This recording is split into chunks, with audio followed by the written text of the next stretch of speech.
Welcome to our channel. Today we how to register with Lemonade to start renter's insurance. Quick tutorial step by step clearly. To register with Lemonade for renter's insurance, start by visiting the Lemonade website. Once on the home page, look for the Get a Quote button and click on it. You will be prompted to provide your address. Enter your complete address and click Next. Next, you will need to select your coverage amount. Choose the level of protection that suits your needs. After that, provide information about your personal belongings.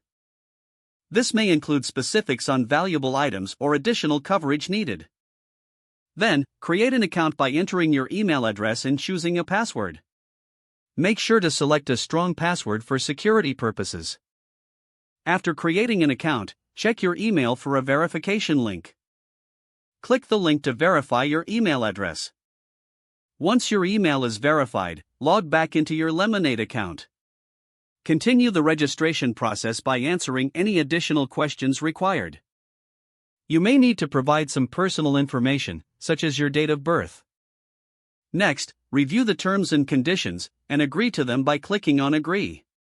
Once all your information is submitted, you will take a moment to review the quoted premium and coverage details. If satisfied, you can proceed to purchase the policy. Enter your payment information to finalize the registration. Once the payment is processed, you will receive your policy details via email. Congratulations, you are now registered with Lemonade for renter's insurance.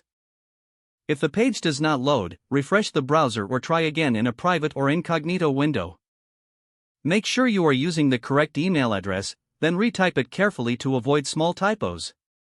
If your password is not accepted, use the reset option and create a new strong password you can remember. Check your spam folder for verification or security emails, then complete any requested confirmation steps. Enable two-factor authentication if available to improve account security and reduce unauthorized access risk. After signing in, review your profile details so your contact information and settings are accurate and current. If you see an error message, note it down and try again after restarting your device and internet connection. Log out when you finish, especially on shared devices, to keep your account and payment information secure. Don't forget to like this video and subscribe to our channel for more step-by-step tech guides.